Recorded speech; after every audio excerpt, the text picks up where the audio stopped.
Bonjour et merci d'écouter ce nouvel épisode de Réussir dans le Retail. Bienvenue à tous. Réussir dans le Retail, c'est la chaîne de podcast du cabinet RMS. Chaque semaine, nous interviewons des acteurs du retail ou partageons des points de vue qui, nous l'espérons, pourront être des sources d'inspiration dans votre quotidien.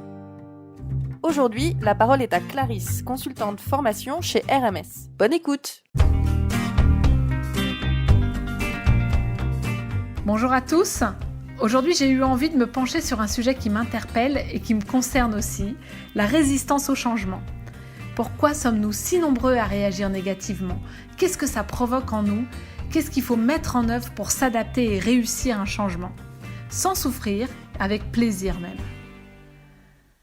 Si pour certaines personnes, changer rime avec nouveauté, créativité, absence de routine, pour de nombreuses personnes, le changement fait peur.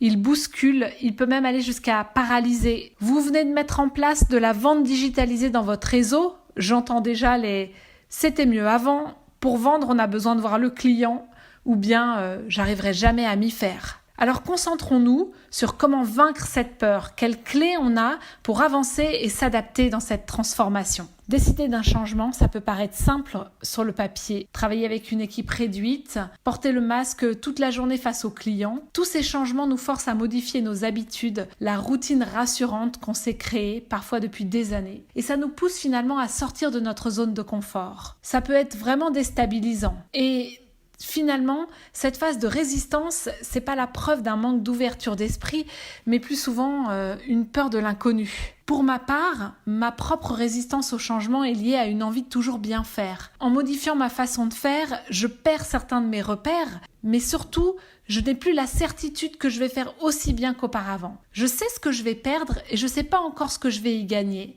même si c'est écrit noir sur blanc. Sans l'avoir testé par moi-même, sans appropriation de la nouveauté, j'ai plus de certitude. Nous craignons le changement parce que nous le voyons comme un risque. À cause de ça, on choisit souvent de rester dans une situation d'inconfort mais connue plutôt que d'assumer le risque impliqué face au changement, face à l'inconnu. Alors comment se libérer de la peur du changement ?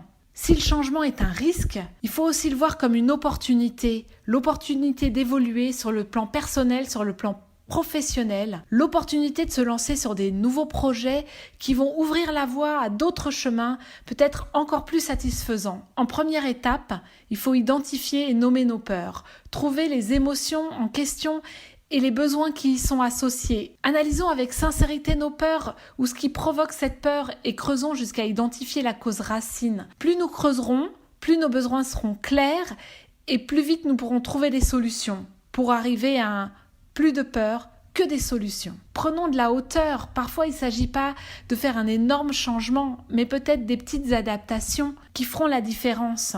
Prenons l'exemple d'un retail manager qui ne peut plus visiter ses boutiques aussi souvent qu'auparavant. Il va devoir adapter sa communication pour conserver le lien avec ses équipes malgré la distance. Est-ce que ça remet en question toutes ces méthodologies ? Bien sûr que non. Ne manquons-nous pas simplement parfois de recul ? Et gardons à l'esprit que nous sommes les seuls responsables de notre réussite et il ne dépend que de nous de lâcher prise. Personnellement, je crois que le courage le plus grand, c'est le courage d'être bienveillant envers soi-même, pour ne plus être contrôlé par ses peurs, mais apprendre à avancer avec sincérité. Alors changeons de perspective et osons remettre en cause nos croyances. Nous avons le droit à l'erreur. Autre possibilité pour ne pas rester figé face au changement, accepter d'avoir peur, accepter sa peur de l'inconnu, sa peur de l'échec, car on le sait, elles sont inéluctables. Elles nous valorisent aussi parce qu'elles prouvent que nous ne sommes pas des personnes irréfléchies qui foncent tête baissée, mais que nous avons l'intelligence d'être prudentes dans ce que nous entreprenons. Je parle ici surtout de résistance personnelle au changement, mais il existe aussi la peur du changement dans l'entreprise. Comment agir en tant que manager face à des collaborateurs en résistance ? Comment les accompagner ? Pour limiter crainte et immobilisme, il faut préparer le changement bien en amont et impliquer le plus possible vos collaborateurs. Leur donner toutes les clés nécessaires pour une compréhension optimale et les accompagner tout au long du processus. Le plus souvent, la résistance est due à un manque de communication, au sens qui n'a pas été donné ou mal donné à vos collaborateurs. Alors, manager, n'oubliez pas, tout changement doit être expliqué en s'adaptant à chaque collaborateur. Nous devons partager notre vision, notre ambition pour emmener nos collaborateurs. lever les freins grâce à l'écoute active. Je voudrais partager avec vous un exemple personnel pour illustrer l'importance de s'adapter à chaque membre de son équipe. Peu de temps après mon arrivée chez RMS, ma manager Axel m'a annoncé devant mes collègues que tel projet avait changé et que j'allais être impliquée dans ce projet. Blocage immédiat de ma part. Je ne connais pas le projet, les autres travaillent dessus depuis des mois, je ne sais pas si j'arriverai à être efficace en si peu de temps, etc., etc. La suite de ma matinée a été perturbée, mon esprit vagabondait entre stress de ne pas être à la hauteur et besoin de sens. Comment aurait-elle pu savoir que j'accueillais le changement avec plus de prudence et plus de réticence? Bon, je vous rassure, le projet a été un succès et j'ai identifié avec Axel des solutions pour dépasser mes peurs.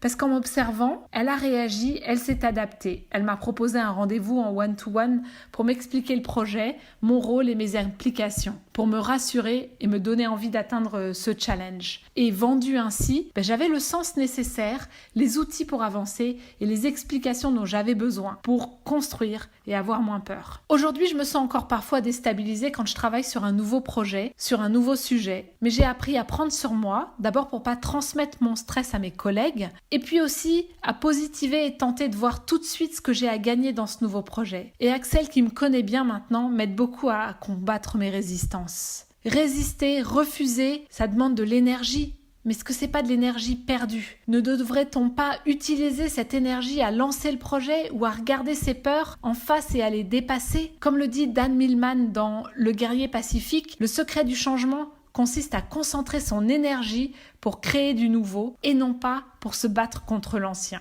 J'ai une tendance à me fermer face à la nouveauté, à stresser face à l'inconnu, certes, mais cela ne m'a pas empêché de construire un parcours professionnel qui montre absolument le contraire. Toujours rebondir face à l'adversité, changer de métier, de secteur d'activité, en prenant parfois des risques, en affrontant ma peur de ne pas être parfaite et en prenant mon courage à deux mains pour sauter dans le vide, ou plutôt devrais-je dire, prendre à bras-le-corps les nouvelles aventures professionnelles. En arrivant chez RMS, je me trouvais moins bonne que les autres consultantes, avec une expérience moins riche. Aujourd'hui, grâce à un travail sur moi, je suis capable de voir de façon factuelle où sont mes forces et où sont celles des autres. Et j'apprécie d'ailleurs la complémentarité de nos compétences. Alors, à tous les résistants en herbe, je m'adresse à vous. Respirez. Prenez de la hauteur et imaginez tout ce que vous allez y gagner. Ne vous focalisez pas sur ce que vous allez y perdre. Souvenez-vous, vous avez le pouvoir de vous adapter. Vous avez le pouvoir de bien faire.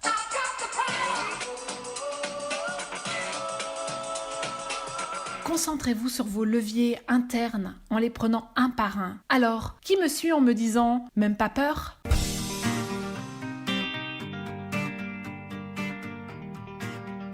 Merci beaucoup pour votre attention. Nous sommes curieuses de savoir ce que vous avez pensé de cet épisode, alors n'hésitez pas à nous laisser un commentaire ou une appréciation, ou même, si vous avez envie, proposez-nous des sujets pour les prochains épisodes. Merci à Aurélia pour la musique de ce podcast. Vous pouvez écouter son sublime album intitulé Blue Inside sur YouTube. Merci encore pour votre écoute et à la semaine prochaine pour un nouvel épisode de Réussir dans le Retail.